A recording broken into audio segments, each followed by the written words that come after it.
Hello दोस्तों, अथक economics class में आप सभी का स्वागत है। आज हम कक्षा 9 के अध्याय 2 मानवीय संसाधन का जो अन्य कारक है वह है स्वास्थ्य, हेल्थ। इसे पिछले क्लास में हमने शिक्षा के बारे में बताया था कि मानवीय संसाधन के विकास में शिक्षा का क्या महत्व है और भारत में शिक्षा कितना स्तर तक विकास किया है, मानव के विकास में कितना यह स्तर तक योगदान दिया है मानव के विकास में। आज हम लोग मानवीय संसाधन के विकास में स्वास्थ्य कितना महत्वपूर्ण है उस पर चर्चा करेंगे। अब ध्यान से देखना ये है कि स्वास्थ्य जो है मानव जीवन का एक महत्वपूर्ण अंग है। बिना स्वस्थ मनुष्य के वह सही ढंग से काम नहीं कर सकता है। उसी संदर्भ में आज हम लोग चर्चा करेंगे। देखिए, स्वास्थ्य फर्म के उद्देश्य लाभ को अधिकतम करना। क्या आप सोचते हैं कि कोई भी फर्म ऐसे व्यक्ति को रोजगार देने के लिए प्रेरित होगी जो खराब स्वास्थ्य होने के कारण स्वस्थ श्रमिकों के बराबर कार्य नहीं कर पाएंगे? जो बीमार आदमी होगा वह ज़्यादा काम नहीं कर पाएगा और जो स्वस्थ आदमी होगा वह ज़्यादा काम कर पाएगा। अगर स्वस्थ आदमी की तुलना से बीमार आदमी को तुलना किया जाए तो स्वस्थ आदमी का जो स्वस्थ आदमी है, स्वस्थ व्यक्ति है, उसका उत्पादकता अधिक होगा और स्वस्थ का उत्पादकता बहुत कम होगा। तो फर्म जो है उद्योग फर्म फैक्ट्री जो है स्वस्थ व्यक्ति को रखना चाहेगा जिससे कि उसको मुनाफा में वृद्धि हो और उसकी उत्पादकता में भी वृद्धि हो। उसके साथ ही किसी व्यक्ति का स्वास्थ्य उसे अपनी क्षमता को प्राप्त करने और बीमारियों से लड़ने की ताकत देता है। ऐसा कोई भी अस्वस्थ स्त्री पुरुष संगठन के समग्र विकास में अपना योगदान को अधिकतम करने में सक्षम नहीं होगा। अब ध्यान दीजिए, कोई भी जो अस्वस्थ व्यक्ति है, चाहे स्त्री हो या पुरुष हो, वो अपने संगठन के विकास में अधिक से अधिक योगदान नहीं दे सकेगा। अधिक से अधिक योगदान देने के लिए उनको स्वस्थ होना जरूरी होता है। बिना स्वस्थ के वो संगठन का विकास नहीं कर सकते हैं क्योंकि उनकी भूमिका पूर्ण रूप से नहीं होगा। वो अच्छी तरह से काम नहीं कर पाएंगे संगठन के प्रति अस्वस्थ होने के कारण। वास्तव में स्वास्थ्य अपना कल्याण करने का एक अपरिहार्य आधार है। इसीलिए जनसंख्या को स्वास्थ्य स्थिति को सुधारना किसी भी देश की प्राथमिकता होती है। यानी कोई भी देश जो है अपने नागरिक को क्या करता है, स्वस्थ देखना चाहता है ताकि उस देश का विकास हो। नागरिक अगर स्वस्थ होगा तो क्या होगा, उस देश के उत्पादकता में वृद्धि होगी, उस देश के राष्ट्रीय आय में वृद्धि होगी। हमारी राष्ट्रीय नीति का लक्ष्य भी जनसंख्या के अल्प सुविधा प्राप्त वर्गों पर विशेष ध्यान देते हुए स्वास्थ्य सेवाओं, परिवार कल्याण, पौष्टिक सेवा तक इनकी पहुंच को बेहतर बनाना है। हमारा जो भारत देश है इसमें सरकार के द्वारा जो वंचित वर्ग है उसको स्वास्थ्य लाभ देने के लिए बहुत सारी योजनाएं चलाई जा रही है और आगे भी चलता रहेगा। जैसा कि परिवार कल्याण कार्यक्रम, पौष्टिक आहार से संबंधित कार्यक्रम सरकार जो है इसे चला रही है। वंचित वर्ग को इससे बेनिफिट्स पहुंचाने का प्रयास किया जा रहा है।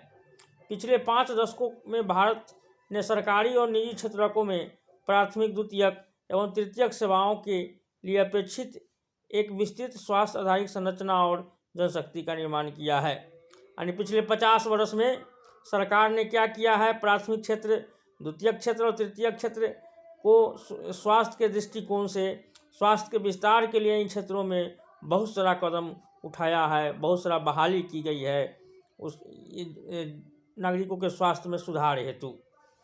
तो ये है स्वास्थ्य की महत्ता। स्वस्थ मनुष्य ही देश का विकास में अपना महत्वपूर्ण भूमिका निभा सकता है। स्वस्थ मनुष्य ही देश के लिए संसाधन हो सकता है, मानवीय संसाधन हो सकता है, और स्वस्थ व्यक्ति देश का मानवीय संसाधन नहीं हो सकता है, वो लायबिलिटीज हो जाता है। अब हम लोग आगे देखते हैं कि कुछ तथ्य दिया हुआ है ब्लू वाले बॉक्स में दिया, उस तथ्य को हम लोग देखते हैं।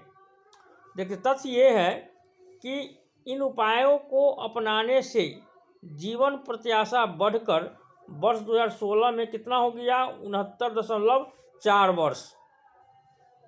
शिशु मृत्यु दर 1951 में 147 था, जो 2020 में घट करके कितना हो गया, 28 हो गया। आपको जन्म दर जो है 20 हो गया, मृत्यु दर कितना हो गया, 28, जन्म दर 20 और मृत्यु दर 6। जीवन प्रत्याशा में वृद्धि और शिशु देखभाल में सुधार देश की आत्मविश्वास को भावी प्रगति के साथ अंकित के लिए उपयोगी है। आयु में वृद्धि आत्मविश्वास के साथ जीवन की अधिकतम गुणवत्ता का सूचक है। शिशुओं की संक्रमण से रक्षा तथा माताओं के बच्चों के साथ देखभाल और पोषण सुनिश्चित करना शिशु मृत्यु दर घटाती है। अब ध्यान दीजिए, इम्पोर्टेंट डाटा दिया हुआ है। जैसे आपको इसमें जितना भी इसको देख लेना है। अभी वर्तमान में 2016 के अनुसार अगर देखा जाए तो जीवन प्रत्याशा कितना है, देखिए 69.4 वर्ष। शिशु मृत्यु दर 2020 में 28, 1951 में कितना था, 147, घट करके 28, करीब 5 गुना घट गया। जन्म दर 20, मृत्यु दर 6। जन्म दर बोला गया तो पूरे जनसंख्या की बात कही गई है, मृत्यु दर पूरे जनसंख्या की बात बोली गई है। अब देखिए, जन्म दर में भी गिरावट देखा गया है, मृत्यु दर में भी गिरावट देखा गया है। जीवन प्रत्याशा में क्या हुआ है, वृद्धि हुआ है। अब देखिए, जीवन प्रत्याशा में वृद्धि से क्या होता है, इससे स्पष्ट होता है कि शिशु को देखभाल भावी प्रगति के साथ आंकने के लिए उपयोगी है। ये सब जो है जीवन प्रत्याशा में वृद्धि से क्या हुआ है, मानव के स्वास्थ्य अच्छा हुआ है, यह संकेत मिलता है। अब जो है देश में ये वृद्धि जो है, जीवन प्रत्याशा को वृद्धि जो आत्मविश्वास पैदा किया है, उत्तम गुणवत्ता का सूचक है जीवन के लिए। शिशु की संक्रमण से रक्षा, माताओं के साथ बच्चों को देखभाल और पोषण सुनिश्चित करने से मृत्यु दर घटती है।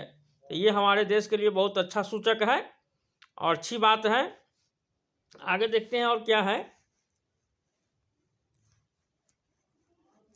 कुछ आंकड़ा दिया हुआ है, उसको हम लोग देखते हैं। इस आंकड़ा को देखें कि संबंधित वर्षों की स्वास्थ्य आधारित संरचना। सबसे पहले ये आंकड़ा जो है 2014 से लेकर के 2021 तक का ये डाटा है। सबसे पहले है उपकेंद्र, प्राथमिक स्वास्थ्य केंद्र, सामुदायिक स्वास्थ्य केंद्र। तो उपकेंद्र सामुदायिक स्वास्थ्य केंद्र की संख्या 2014 में 1,82,709 है, जो बढ़ करके आपको 2021 में कितना हो गया है, 1,94,349। औषधालय तथा अस्पताल जो है 2014 में 29,715 था, जो बढ़ करके 2021 में 36,068 हो गया संख्या इसका बढ़ करके। आयुष तथा अस्पताल का बिस्तर जो बेड है उसको देखिए, संख्या 6,75,779 था देश में 2014 में, ये बढ़ करके 8,49,206 हो गया। उसी प्रकार से राज्य चिकित्सा परिषद और भारतीय चिकित्सा परिषद में पंजीकृत डॉक्टरों की संख्या में भी वृद्धि देखने को मिला। ध्यान से देखिए, ये जो था 41,070 डॉक्टर थे 2014 में, जो 2021 में बढ़ करके ये आंकड़ा नहीं है। उससे पहले जो आंकड़ा दिया हुआ है ये है आंकड़ा 2019 में जो आंकड़ा था ये जो है 63,809। नर्सिंग कर्मी ANM जो नर्स होते हैं, जो उससे रिलेटेड होते हैं, स्वास्थ्य से रिलेटेड जो कर्मी होते हैं, उनकी संख्या जो है 2014 में 26,21,981 था, जो बढ़ करके क्या हुआ आपको 2021 में 3,51,51,00,000 इक्यावन दहाई सैकड़ा हज़ार 10,000 लाख 10,00,000 इक्यावन दहाई सैकड़ा हज़ार 10,000 लाख 10,00,000 35,14,373 हो गया। अब देखिए ये डाटा जो है, आंकड़ा जो है आपको भारत सरकार की तरफ से दिया गया है। ये आंकड़ा का स्रोत है जो देखिए उपकेंद्र, PHC प्राथमिक स्वास्थ्य केंद्र, CSC, ये सबसे डाटा ये लिया गया है।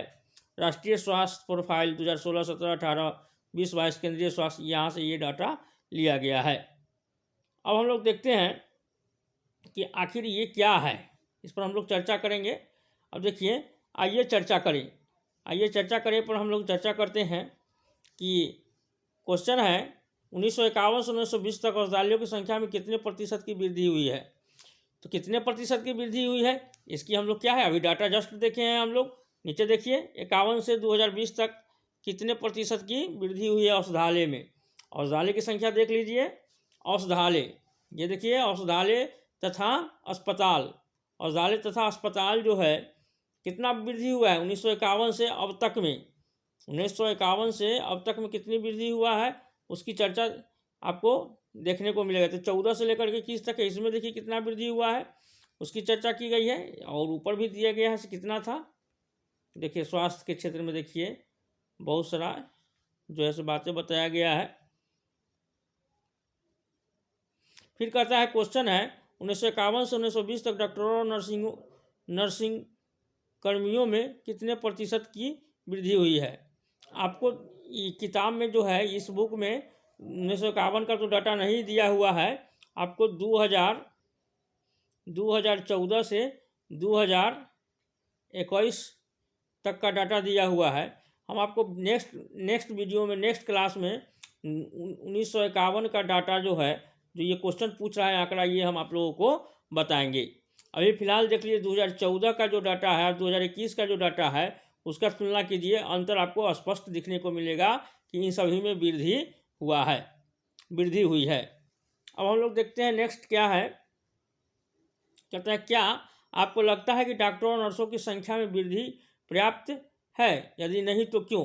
देखिए जिस मात्रा से जनसंख्या बढ़ा है उस मात्रा से डॉक्टरों और नर्सों की संख्या में वृद्धि नहीं हुई है, अतः हमको ये कहता है और डॉक्टर और नर्स की जनसंख्या के अनुपात में वृद्धि होनी चाहिए, बहाली होनी चाहिए।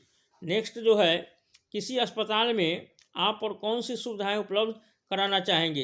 अस्पताल में ऐसी सुविधा उपलब्ध हो जिससे कि मरीजों को किसी भी प्रकार की कठिनाई उत्पन्न नहीं होनी चाहिए, और तत्क्षण बिना लेट किए हुए हर सुविधा पेशेंट को, मरीज को उपलब्ध होना चाहिए, जिससे कि देश का विकास हो। नेक्स्ट क्वेश्चन है आप हाल में जिस अस्पताल में गए उस पर चर्चा करें। अब आप जहाँ जिस अस्पताल में गए हैं वहाँ कौन कौन सी सुविधा हुआ है उस पर आप लोग चर्चा करेंगे और एक पेज पर लिख करके लाएंगे। इस सारणी का प्रयोग करते हुए क्या आप एक आरेख बना सकते हैं। हाँ, एक सारणी का बनाइए। जो सारणी जो ऊपर दिया हुआ है 2014 से 2021 तक का, इसको देखते हुए आप एक आरेख बना करके लाइएगा। हम आप लोगों को चेक करेंगे या बना करके हमारे कमेंट सेक्शंस में या हमारे व्हाट्सएप जो नंबर है उस पर भेजिएगा, वो आरेख का हम मूल्यांकन करेंगे। ये जो दिया हुआ है आपको इसी आरेख, इसी के तहत, इसी जो बॉक्स डाटा दिया है इसी के तहत आपको आरेख बनाना है कि 2014 में कितना संख्या था औषधालय का, अस्पताल का, या हर एक जितने भी है सबका। यानी आप 1 2 3 4 5 आइटम्स लगाइएगा। एक पाई चार्ट्स के रूप में या बार चार्ट के रूप में इसको आप एक प्रकार का आरेख बना करके हम लोगों को दिखाइएगा। नेक्स्ट है आपका क्रियाकलाप करने के लिए दिया है। अब क्रियाकलाप करने के लिए दिया है, इसको देख लेते हैं क्या है। क्रियाकलाप में प्रोजेक्ट बनाना हो क्या है। सो देखिए आप निकट के किसी सरकारी या निजी अस्पताल में जाएं और निम्नलिखित विवरण नोट करें। और जाने के लिए कहता है प्रोजेक्ट बनाना है। जिस अस्पताल में आप गए उसमें कितने बिस्तर हैं, अस्पताल कितने डॉक्टर हैं, कितना बिस्तर है, कितना डॉक्टर हैं, अस्पताल में कितना नर्स है। इसके अलावा निम्नलिखित ये सब डॉक्टर, बिस्तर, नर्स की सूचना लेना है। इसके अलावा और अतिरिक्त सूचना लेने में क्या है, आप के इलाके में कितने अस्पताल हैं, आपके इलाके में कितने औषधालय हैं, यानी हॉस्पिटल कितना है, मेडिसिन दुकान कितना है, आपको कितने हॉस्पिटल्स हैं, ये डाटा भी आपको जुटाना है। तो ये आपका प्रोजेक्ट वर्क्स हुआ। नेक्स्ट हम लोगों को आता है मानवीय संसाधन के विकास में सबसे अहम फैक्टर्स जो है वो है बेरोजगारी। बेरोजगारी जो है ये बेरोजगारी बहुत मायने रखता है। व्यक्ति के विकास में बेरोजगारी जो फैक्टर्स है वो बहुत बड़ा मायने रखता है। इसका जो महत्ता है या कहिए इसका जो प्रभाव है पूरे मानव के ज़िंदगी पर देखने को मिलता है। अब देखिए इसमें क्या कहता है, सकल की माँ शीला अपने घरेलू कामकाज और बच्चों की देखभाल तथा खेती के काम में अपने पति बूटा की मदद करती थी। शकल की बात है। शकल की भाई जीतू और बहन सीतू अपना समय खेलने और घूमने फिरने में गुजारते थे। क्या आप शीला या जीतू या सीतू को बेरोजगार कह सकते हैं? यदि नहीं तो क्यों? अब देखिए, ध्यान से देखिए, कहा जाता है कि बेरोजगार क्यों कहेंगे, उसके काम करने की योग्यता कहाँ है उसके पास। जीतू और सीतू जो है सभी छोटा छोटा है। जीतू और सीतू जो है वह क्या है, खेलता है, छोटा छोटा बच्चा है, तो उसको हम बेरोजगार नहीं कहेंगे। उसका कहता है शीला और जीतू या सीतू को बेरोजगार कह सकते हैं? नहीं। क्यों? अब देखिए, शीला जो है, शीला कौन है, घरेलू कामकाज करती है, उसकी माँ है। अगर वो काम नहीं करेगी तो शकल को कैसे देखभाल करेगा, उसको अपने छोटे बच्चे को कैसे देखभाल करेगी, और उसको हम बेरोजगार नहीं कह सकते हैं, क्योंकि ये अपना घर का काम कर रही है और ये तो बच्चा ही बच्चा है। बेरोजगारी उस समय विद्यमान कही जाती है जब प्रचलित मजदूरी की दर पर काम करने के लिए इच्छुक लोग रोजगार नहीं पा सके। बेरोजगारी तो उसी को कहेंगे जो काम चाहता है लेकिन उसको काम नहीं है, बल्कि काम के लिए उसके पास योग्यता भी है, हर चीज़ है, फिर भी उसको काम नहीं मिलता है, तो उसको हम क्या कहेंगे, बेरोजगार कहेंगे। तो वही बात बताया है कि बेरोजगारी तब कहा जाएगा जब मजदूरी, जो प्रचलित मजदूरी है उस पर वह काम करना चाहता है लेकिन उसको काम नहीं मिलता है, तो वही बेरोजगार कहलाता है। शीला की रुचि अपने घर के बाहर काम करने में नहीं है। अब देखिए, शीला जो है बाहर काम करने के लिए नहीं चाहती है, इसलिए हम उसको बेरोजगार नहीं कहेंगे। जीती सूती बहुत छोटे हैं, जो अभी हमने चर्चा किया, इसको भी बेरोजगार नहीं कहेंगे। और उनकी गिनती श्रम शक्ति की संख्या में नहीं हो सकती, और न ही जीतू, मोनू और शीला को बेरोजगार कहा जा सकता है। अब देखिए, ये शीला, जीतू, मोनू जो है, शीला जो है से एक गृहिणी है, वो बाहर काम करना नहीं चाहती है, उसका इच्छा नहीं है काम करने का, इसलिए उसको बेरोजगार नहीं कहेंगे। बाकी दो जीतू और सीतू है, वह बहुत अभी छोटा बच्चा है जो कि काम करने की उसके पास योग्यता नहीं है, तो उसको भी हम बेरोजगार नहीं कहेंगे। यानी श्रम बल जनसंख्या में वे लोग शामिल हैं। देखिए, जो काम करने वाला कौन होता है, सो देखिए, जिसका उम्र 15 वर्ष से लेकर के 59 वर्ष के बीच हो। 15 से 59 वर्ष के बीच जो व्यक्ति है जो काम करना चाहता है लेकिन उसको काम नहीं मिलता है, काम करने की उसमें योग्यता भी है, तो वैसे ही व्यक्ति को हम कहेंगे बेरोजगार कहेंगे, इसलिए उन्हें बेरोजगार नहीं कहा जा सकता। शकल की माँ शीला परिवार के लिए काम करती है, वो अपने घर से बाहर जाकर पारिश्रमिक के लिए काम करने को इच्छुक नहीं है, उसे भी बेरोजगार नहीं कहा जा सकता। शकल के दादा दादी और नाना नानी, जिसका यद्यपि इस कहानी में वर्णन नहीं है, उन्हें भी बेरोजगार नहीं कहा जा सकता। जिसका कोई चर्चा ही नहीं है उसको हम बेरोजगार नहीं कह सकते हैं। अब देखते हैं हम लोग कि आगे क्या कहता है। भारत के संदर्भ में ग्रामीण और नगरीय क्षेत्रों में बेरोजगारी, तथापि ग्रामीण और नगरीय क्षेत्रों में बेरोजगारी की प्रकृति में अंतर है। देखिए, ग्रामीण बेरोजगारी अलग है और शहरी बेरोजगारी अलग है, दोनों की जो प्रकृति है अलग अलग है, दोनों में अलग अलग बेरोजगारी आपको देखने को मिलेगी, उसका किस्म भी और प्रकार भी। ग्रामीण बेरोजगारी की बात की जाए तो उसमें आपको मौसमी बेरोजगारी, परछन बेरोजगारी देखने को मिलता है। मौसमी बेरोजगारी किसे कहते हैं सो देखिए, गांव में कृषि होता है, खेती प्रधान गांव होता है, और कृषि जो है से सालों भर नहीं होता है, उसका मौसम होता है। हर एक मौसम में, जैसे गेहूं लगाने का समय अलग होता है, मक्का लगाने का समय अलग होता है, यानी मौसम होता है। तो हर सालों भर जो गांव में कृषि काम नहीं होता है, तो जो कृषि कार्य का जो मौसम है उसको छोड़ करके बाकी के समय में क्या होता है, लोग बेरोजगार हो जाते हैं। बाकी के समय में लोग बेरोजगार हो जाते हैं, उसी को क्या कहते हैं। और परछन बेरोजगारी यानी अप्रत्यक्ष बेरोजगारी, यानी व्यक्ति काम करने में तो बुझाता है जो कार्य कर रहा है, लेकिन वो उसके बदले में उसको कोई उत्पादकता में वृद्धि नहीं होता है। जैसे मान लेते हैं कि किसी के पास 1 कट्ठा ज़मीन है, 1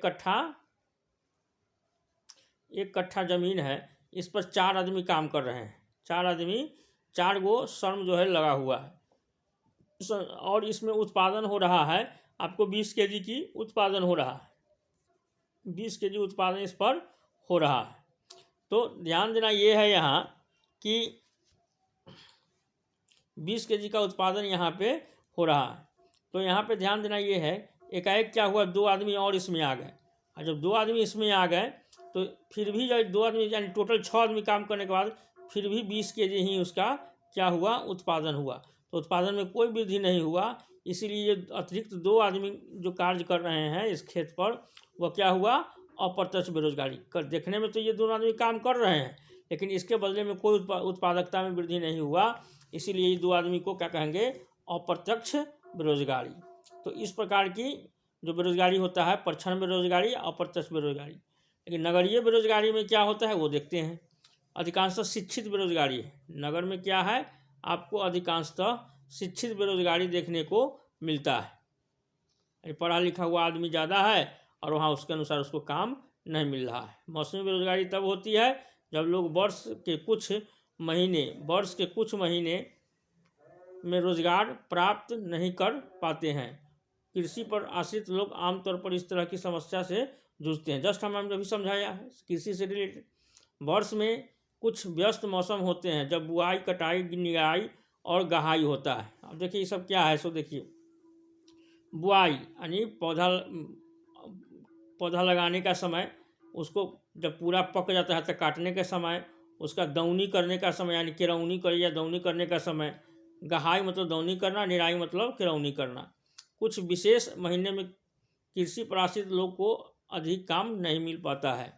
जो कृषि पर आश्रित लोग हैं, जो अगर खेती का टाइम ख़त्म हो जाता है तो उसको काम नहीं मिलता है, उसको भटकना पड़ता है और उसको कमाने के लिए, काम खोजने के लिए अपने गांव को छोड़ना पड़ता है, दूसरे शहर में जाना पड़ता है, जिसको कि पलायन कहते हैं, पलायन कहते हैं। अब परछन बेरोजगारी क्या है उसको देख लीजिए, अभी हम जस्ट समझाया भी है, उसको भी एक बार देख लेते हैं। परछन बेरोजगारी के अंतर्गत लोग नियोजित प्रतीत होते हैं, देखने में तो वो काम कर रहे हैं, रोजगार में लग रहे हैं, वही कर रहा है, उनके पास भूखंड होता है जहाँ उन्हें काम मिलता है। ऐसा प्रायः कृषिगत काम में लगे परियोजनाओं में होता है, परिजनों में होता है। किसी काम में 5 लोगों की आवश्यकता होती है, लेकिन उसमें 8 लोग लगे होते हैं। इनमें 3 लोग अतिरिक्त हैं। ये तीनों क्या है, ये तीनों आपको इसी क्षेत्र में काम करते हैं जिस पर 5 लोग काम कर रहे हैं। इन तीनों द्वारा किया गया अंशदान 5 लोगों द्वारा किए गए योगदान में कोई बढ़ोतरी नहीं करता है, यानी कहने से उत्पादकता में कोई वृद्धि नहीं करता है। अगर 3 लोगों को हटा भी दिया जाए तो खेत की उत्पादकता में कोई कमी नहीं आएगी, यानी जो 5 लोग करते थे उतना ही आमदनी हो रहा है, 8 लोग करते उतना ही आमदनी हो रहा है, यानी 3 लोग को हटा देंगे तब पर भी हमको उत्पादन पर कोई प्रभाव नहीं पड़ेगा। तो ये 3 लोग जो हुआ यही परछन बेरोजगार हुए, 3 लोग जो हुए वही परछन बेरोजगार, जो पहले के हमने बताया भी है। अगर ये 3 लोगों को हटा भी दिया जाए तो खेत की उत्पादकता में कोई वृद्धि, कोई कमी नहीं आएगी। खेत में 5 लोगों के काम की आवश्यकता है और 3 अतिरिक्त लोग परछन रूप से बेरोजगार है। स्पष्ट कर दिया, क्लियर बात है। अब हम लोग नेक्स्ट देखते हैं। शहरी क्षेत्रों के मामले में अगर देखा जाए, शहर में एक अलग प्रकार की बेरोजगारी है। शहरी क्षेत्र में अगर देखा जाए तो आपको क्या लगता है, शिक्षित बेरोजगारी है। एक समान घटना है, आपको परिघटना है। शिक्षित, मैट्रिक, स्नातक, स्नातकोत्तर डिग्रीधारी अनेक युवक हैं जो कि रोजगार पाने में असमर्थ है, उसको रोजगार ही नहीं मिलता है। एक अध्ययन में यह बात सामने आई है कि मैट्रिक की तुलना में स्नातक स्नातकोत्तर युवकों में बेरोजगारी अधिक तेजी से बढ़ी है। यानी मैट्रिक में सबसे कम बेरोजगारी है, सबसे ज़्यादा स्नातक और स्नातकोत्तर करने वाले जो ज़्यादा पढ़े लिखे हुए हैं उन्हीं में बेरोजगारी ज़्यादा है, मैट्रिक वाले में कम बेरोजगारी है। एक विरोधाभासी जनशक्ति स्थिति सामने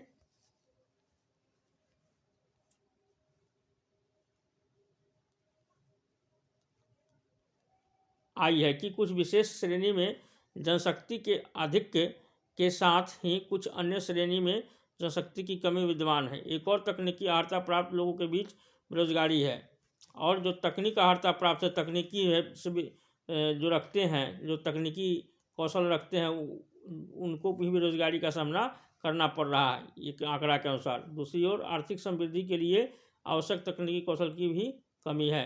एक तरफ जो तकनीकी वाला आदमी है उसको बेरोजगार भी है, और दूसरा तरफ क्या है, यानी आर्थिक समृद्धि के लिए आवश्यक तकनीकी कौशल की कमी भी है। एक तरफ कौशल वाला आदमी बेरोजगार है, दूसरे तरफ तकनीकी कौशल की कमी भी है, जो कि देश की जिसको आवश्यकता है। बेरोजगारी से जनशक्ति संसाधन की बर्बादी होती है। अब ध्यान दीजिए, जब बेरोजगारी होती है तो किसी के पास मान लीजिए योग्यता कौशल है, अब उससे काम नहीं लिया जाए तो उसके शक्ति का, उसके कौशल का उपयोग हो पाएगा? नहीं हो पाएगा, वह बर्बाद ही जाएगा। तो क्या होता है, बेरोजगार जो व्यक्ति है उसके पास कौशल है, उससे काम नहीं लिया जाएगा तो क्या होगा, संसाधन जो है, प्रकार की जनशक्ति संसाधन क्या होगा, बर्बाद होगा। युवकों में निराशा हताशा की भावना होती है। लोगों के पास अपने परिवार का भरण पोषण करने के लिए पर्याप्त मुद्रा नहीं होती। शिक्षित लोग के साथ जो कार्य करने के इच्छुक हैं और सार्थक रोजगार प्राप्त करने में समर्थ नहीं है, यह एक बड़ा सामाजिक अपव्यय है। अगर जो जिस लायक है, अगर उसको वैसा काम नहीं मिल रहा है तो उसका उपयोग सही ढंग से देश नहीं कर पा रहा है, यह सामाजिक अपव्यय कहलाता है। नेक्स्ट है आपको, बेरोजगारी से आर्थिक बोझ में वृद्धि होती है। बेरोजगारी से क्या होता है, आर्थिक बोझ में वृद्धि होती है। अगर कोई व्यक्ति बेरोजगार है तो जो पैसा कौड़ी के मामले में वो बहुत पिछड़ जाता है, और उसके मामले में देश भी, अगर वो कोई काम करेगा ही नहीं तो देश के आर्थिक विकास में वो काम भी नहीं करेगा, तो पैसा कौड़ी के मामले में वो भी पिछड़ जाता है, साथ साथ देश का भी विकास नहीं होता है। कार्यरत जनसंख्या पर बेरोजगारों की निर्भरता बढ़ती है। किसी व्यक्ति और साथ ही साथ समाज के जीवन का गुणवत्ता पर बुरा प्रभाव पड़ता है। जब किसी परिवार को मात्र जीवन निर्वाह स्तर पर रहना पड़ता है तो उसके स्वास्थ्य स्तर में एक आम गिरावट आती है और स्कूल प्रणाली से अलगाव में वृद्धि होती है। अब ध्यान दीजिए क्या कहता है, इसको ध्यान से समझिए कि अगर कोई बेरोजगार व्यक्ति है तो क्या होगा, उसके जीवन जीने के तरीका में नकारात्मक प्रभाव पड़ेगा, उसमें विकास नहीं हो पाएगा, उसके जीवन की गुणवत्ता पर बुरा प्रभाव पड़ेगा।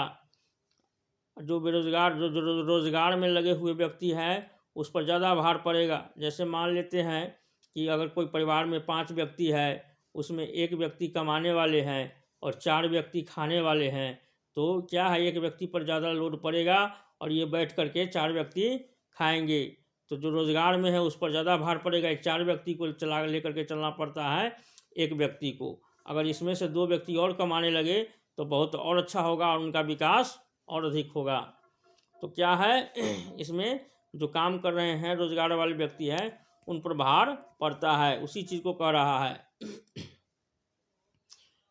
वही है, कार्यरत जनसंख्या पर बेरोजगारों की निर्भरता बढ़ती है। अगर कोई काम नहीं कर रहा है तो रोजगार में उसी का खाएगा, उस पर निर्भरता बढ़ जाता है। आगे देखते हैं, इसीलिए किसी अर्थव्यवस्था के समग्र विकास पर बेरोजगारों का अहितकर प्रभाव पड़ता है। इसलिए किसी भी अर्थव्यवस्था के अगर होली विकास देखा जाए तो बेरोजगारी का अहितकर प्रभाव पड़ता है। बेरोजगारी से क्या होता है, किसी भी देश का विकास नहीं होता है। बेरोजगारी में वृद्धि मंदीग्रस्त अर्थव्यवस्था का सूचक है। अगर बेरोजगारी में वृद्धि हो रहा है तो किसी भी अर्थव्यवस्था का यह क्या संकेत देता है कि अर्थव्यवस्था में मंदी है, यानी हर चीज़ यानी नहीं चल रहा है, उसके जेब में पैसा ही नहीं रहेगा तो खरीदेगा नहीं खरीदेगा तो वस्तु का निर्माण ही क्यों होगा? जब वस्तु का निर्माण ही नहीं होगा तो काम धंधा बंद, चौपट बंद, यानी मंदी, अर्थव्यवस्था में मंदी, बेरोजगारी जो होता है अर्थव्यवस्था में मंदी को लाती है, मंदी का सूचक है। यह संसाधनों की बर्बादी भी करता है। अगर मंदी होता है तो क्या होता है? संसाधन की बर्बादी होती है। और कच्चा सामान है और अच्छी नहीं बनता है, सामान गुड्स नहीं बनाए जाते हैं तो क्या होगा? उसका बर्बादी ही होगा। जिन्होंने उपयोगी ढंग से नियोजित किया जा सकता था, अगर लोगों को संसाधन के रूप में प्रयोग नहीं किया जा सका तो स्वाभाविक रूप से अर्थव्यवस्था के लिए दायित्व बन जाएगा। यदि ये बढ़ी हुई जनसंख्या जो है देश के लिए जो बढ़ा है, इसको सिस्टमेटिक ढंग से, नियोजित ढंग से, अगर इसको व्यवस्थित ढंग से इसका उपयोग नहीं किया जाए तो यह एक संसाधन न होकर के एक दायित्व हो जाएगा, लायबिलिटीज हो जाएगी। इस पर हमेशा सरकार को ध्यान देने की आवश्यकता है, जैसे कि मानव बल का, उसको मानवीय संसाधन में परिवर्तन करते हुए नियोजित रूप से उसका उपयोग देश के विकास में किया जा सके। नेक्स्ट है, सांख्यिकीय रूप से भारत में बेरोजगारी की दर निम्न है। अगर सांख्यिक रूप से देखा जाए तो, अगर आंकड़ा देखा जाए तो भारत में बेरोजगारी की दर बहुत कम है। ठीक है, बड़ी संख्या में निरंतर निम्न आय और निम्न उत्पादकता वाले लोगों की गिनती नियोजित लोगों में की जाती है। और ध्यान दीजिए क्या कहता है, इसको देखिए, बड़ी संख्या में निम्न आय और निम्न उत्पादकता वाले लोगों की गिनती नियोजित लोगों में की जाती है। भारत में एक आंकड़ा ऐसा भी है जो कि अस्पष्ट है, थोड़ा सा जो कमा लिया या कम अर्निंग करता है, उसका उत्पादकता कम है, उसको भी क्या कर रहा है? गिनती कर लिया जाता है ना, ये भी रोजगार में है। लेकिन ऐसा है नहीं, पूरे वर्ष काम करते प्रतीत होते हैं, यानी वैसा आदमी जो पूरा वर्ष काम प्रतीत होता है लेकिन उस पर उत्पादकता बहुत कम है, आय बहुत कम, उसको हम रोजगार कैसे मान लेंगे? लेकिन आंकड़ा में उसको क्या कर दिया जाता है? रोजगार मान लिया जाता है। लेकिन उनकी क्षमता और आय के हिसाब से यह उनके लिए पर्याप्त नहीं है। वे काम तो कर रहे हैं पर ऐसा प्रतीत होता है कि ये काम उन पर थोपे हुए हैं। सही बात है, यानी अच्छी योग्यता के अनुसार उसको काम नहीं मिला है, इसलिए शायद वे अपनी पसंद का कोई अन्य काम करना पसंद कर सकते हैं। गरीब लोग बेकार नहीं बैठ सकते, वे किसी भी काम में जुड़े जाना चाहते हैं, चाहे उसे कितनी भी कमाई हो। आदमी के पास व्यवस्था होता है, काम नहीं मिलता है तो कम मजदूरी पर भी काम करने के लिए तैयार हो जाता है, कम सैलरी पर भी काम करने के तैयार हो जाता है। तो इसका मतलब ये थोड़ी ही है जो काम कर रहा है तो उसको बेरोजगार नहीं कहेंगे। उसको योग्यता, उसकी शक्ति, उसके अनुसार, उसको उत्पादकता के अनुसार उसको मजदूरी नहीं मिलता है और मजबूरी में वो क्या करता है? काम, गरीब जो रहता है इसलिए काम करना उसको कम दाम में, कम सैलरी पर भी करना पड़ता है। इस आंकड़ा को जो कम सैलरी पर भी काम करता है तब पर उसको रोजगार वाले आंकड़े में उसको जोड़ दिया जाता है, ऐसे बेरोजगार नहीं है, रोजगार है, लेकिन यह उसके साथ अन्याय है। अब देखते हैं क्या करता है आगे।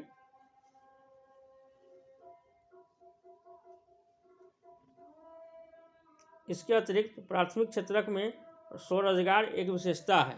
यद्यपि सभी लोग आवश्यकता नहीं होती है, फिर भी पूरा परिवार खेतों में काम करता है। यानी प्राथमिक क्षेत्रक यानी कृषि क्षेत्रक, प्राथमिक क्षेत्रक बोले तो कृषि क्षेत्रक जो है एक प्रकार का स्वरोजगार एक विशेषता है। यानी कृषि क्षेत्र में अपने से आदमी रोजगार काम कर सकता है। लेकिन ऐसा जो है, यद्यपि सभी लोग की आवश्यकता नहीं होती है, फिर भी और पूरा खेतों में काम करता है। वही बोले प्रच्छन्न बेरोजगारी, अप्रत्यक्ष बेरोजगारी के बारे में ही बता रहा है कि काम, अगर 2 आदमी की ज़रूरत है, लगा हुआ है 5, जितना ज़रूरत है उतना ही लगना चाहिए, लेकिन मजबूरी में घर पर है, खेती है तो अपना उसी में सब लगा हुआ है, बल्कि उतनी आवश्यकता प्राथमिक क्षेत्र में व्यक्ति को नहीं है।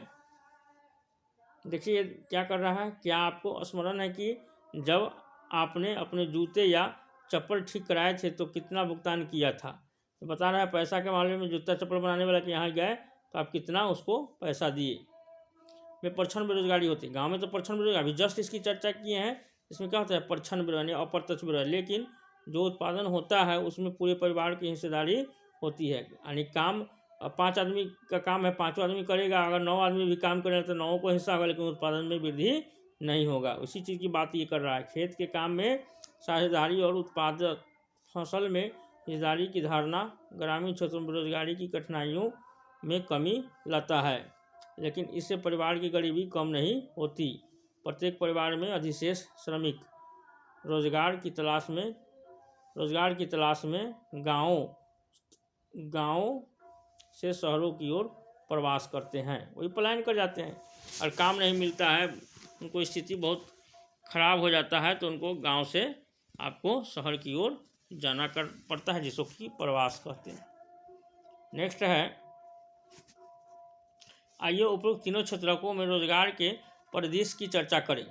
कृषि का सबसे अधिक अवधारणा करने वाला अर्थव्यवस्था का क्षेत्र कृषि है।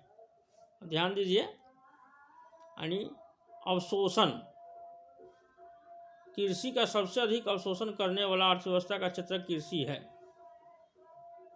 पिछले वर्षों में पूर्व चर्चित प्रक्षण बेरोजगारी के कारण कृषि पर जनसंख्या की निर्भरता में कुछ कमी आई है। कृषि अधिशेष श्रम का कुछ भाग द्वितीयक और तृतीयक क्षेत्र में चला गया है। तृतीयक क्षेत्र में छोटे पैमाने पर होने वाले विनिर्माण में श्रम का सबसे अधिक अभिशोषण है। तृतीय क्षेत्र में जैव प्रौद्योगिकी, सूचना प्रौद्योगिकी आदि सरीखी भिन्न नई सेवाएं सामने आ रही है। अब देखिए क्या हुआ है से वर्तमान में और विगत देखा जाए 2-4-10 साल से 10-15 वर्ष से, तो ये तीन क्षेत्र जो है, प्राथमिक क्षेत्र, द्वितीयक क्षेत्र और तृतीयक क्षेत्र, तो प्राथमिक क्षेत्र पर जो भार है जनसंख्या का, जो प्रच्छन्न बेरोजगार है, वह वहाँ से खिसका है, और द्वितीयक क्षेत्र यानी विनिर्माण क्षेत्र में अपना योगदान बढ़ाया है, और तृतीयक क्षेत्र जो सेवा क्षेत्र है और द्वितीयक क्षेत्र है, इसमें क्या गया है, उसमें जाकर के शिफ्ट हो गया है। जो वहाँ पे प्रच्छन्न बेरोजगार था कृषि क्षेत्र में, वह व्यक्ति जो है अब द्वितीयक क्षेत्र और तृतीयक क्षेत्र में जाकर के क्या हुआ है, शिफ्ट हो गया है। द्वितीयक क्षेत्र बोले तो जहाँ कल कारखाना है, फैक्ट्री है, उद्योग है, वो द्वितीयक क्षेत्र हो गया। और स्वास्थ्य, सड़क, परिवहन, ये सब जो है, मोबाइल, ये सब सेवा क्षेत्र है। शिक्षा, इसमें भी वह शिफ्ट हो गया है, जिससे कि इसमें बेरोजगारी को कम करने में मदद मिली है। द्वितीयक, अब आगे देखिए क्या कहता है। द्वितीयक क्षेत्र में छोटे पैमाने पर होने वाले विनिर्माण में श्रम का सबसे अधिक अभिशोषण हुआ है। द्वितीय क्षेत्र में जो कल कारखाना, उद्योग है, बिस्किट फैक्ट्री, चीनी फैक्ट्री, आपको सरफ फैक्ट्री, कपड़ा मिल, ये सब जो है आपको द्वितीय क्षेत्र है, जिसमें कि बहुत सारा जो बेरोजगार युवक है, जो प्राथमिक क्षेत्र में पहले थे, उनको अब द्वितीय क्षेत्र में काम मिल गया है। तृतीय क्षेत्र में सबसे ज़्यादा जो है सेवा क्षेत्र, जिसको कहता है जैव प्रौद्योगिकी, सूचना प्रौद्योगिकी जैसे विभिन्न नई सेवाएं सामने आ रहे हैं, उसमें तृतीय क्षेत्र में भी काम में व्यक्ति को रोजगार लगा है। जो कि ये सब जो बेरोजगार युवक थे वह कृषि क्षेत्र से रिलेटेड थे, जो कि अब ये बाकी के दो क्षेत्र जो है द्वितीय क्षेत्र और तृतीय क्षेत्र में उनको यानी रोजगार मिला है विगत के वर्षों में। अब नेक्स्ट है, ये ब्लू वाले बॉक्स में एक दिया हुआ, आइए यह जानने के लिए एक कहानी पढ़ें कि कैसे लोग अपने गांव की अर्थव्यवस्था के लिए पर्याप्त परिसंपत्ति बन जाते हैं। अब देखिए, किसी गांव की अर्थव्यवस्था के लिए लोग कैसे उसका संसाधन बन जाते हैं, उस पर एक कहानी बताया हुआ है, उसकी हम लोग चर्चा करते हैं। अब देखिए, एक गांव था, देखिए इसको पढ़िए। एक गांव था जिनमें अनेक परिवार रहते थे। प्रत्येक परिवार इतना उपजा लेता था कि उससे उसके स्वास्थ्य सदस्य खा पी सके। उसके जो परिवार के जो सदस्य इतना कमा लेते थे उससे अच्छी तरह से खा पी सके। परिवार के सदस्य अपने कपड़े बुनते, अपने बच्चों को पढ़ाते, और इस तरह प्रत्येक परिवार अपनी आवश्यकता स्वयं पूरी कर लेता था। यानी घर का काम खुद करता था परिवार जो है, इसलिए अपना आवश्यकता को वो पूरा कर लेता था। इनमें से एक परिवार ने अपने एक बेटे को कृषि महाविद्यालय में भेजने की फैसला किया।